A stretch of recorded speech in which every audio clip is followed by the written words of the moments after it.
श्री गणेशाय नमः। श्री गोपीजनवल्लभाय नमः। श्रीमद्भागवत महापुराण दशम स्कंध अथ एकोनविंशोऽध्यायः।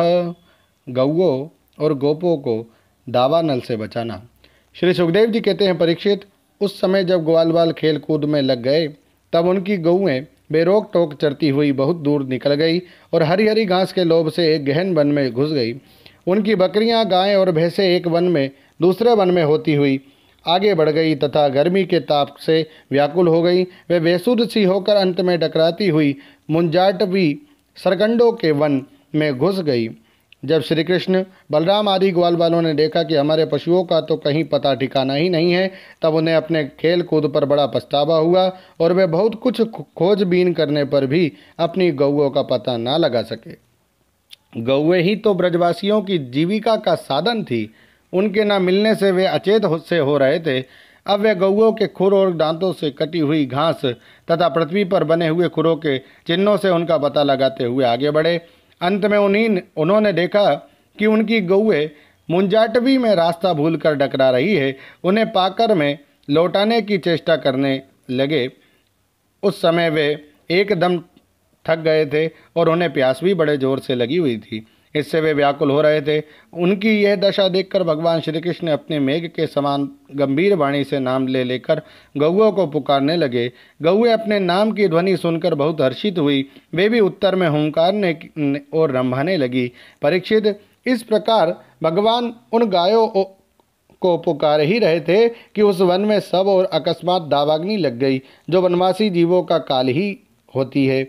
साथ ही बड़े जोर की आंधी भी चलकर उस अग्नि के बढ़ने में सहायता देने लगी। इससे सब और फैली हुई वे प्रचंड अग्नि अपनी भयंकर लपटों से समस्त चराचर जीवों को भस्मसात करने लगी।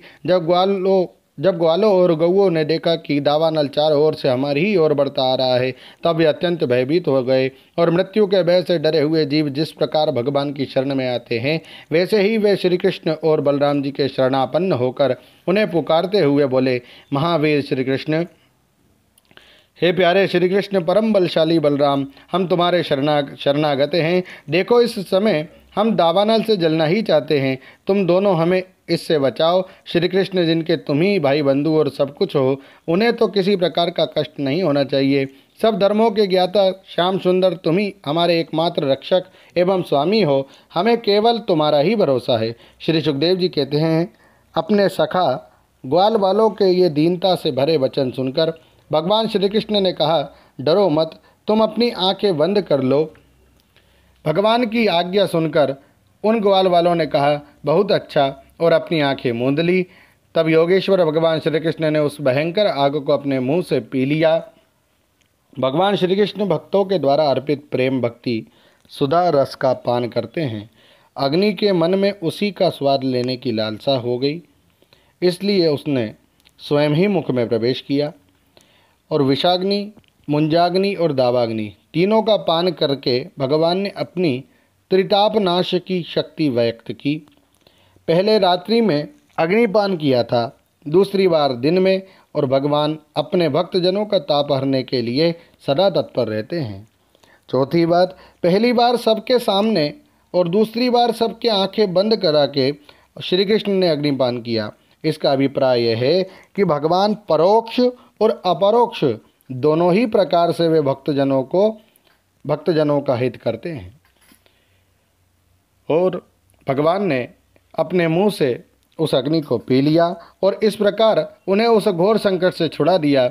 इसके बाद जब ग्वाल वालों ने अपनी अपनी आंखें खोलकर देखा, तब अपने को भांडीर भट्ट के पास पाया। इस प्रकार अपने आप को और गौओं को दावानल से बचा देख वे ग्वाल बाल बहुत ही विस्मित हुए।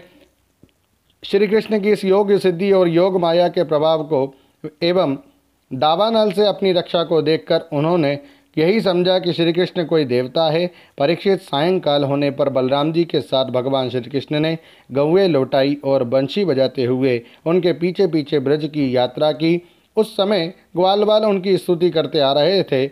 इधर ब्रज में गोपियों को श्री कृष्ण के बिना एक एक क्षण 100 युग के समान हो रहा था। जब भगवान श्री कृष्ण लौटे, तब उनका दर्शन करके वे परमानंद में मग्न हो गईं। ओम नमो भगवते वासुदेवाय।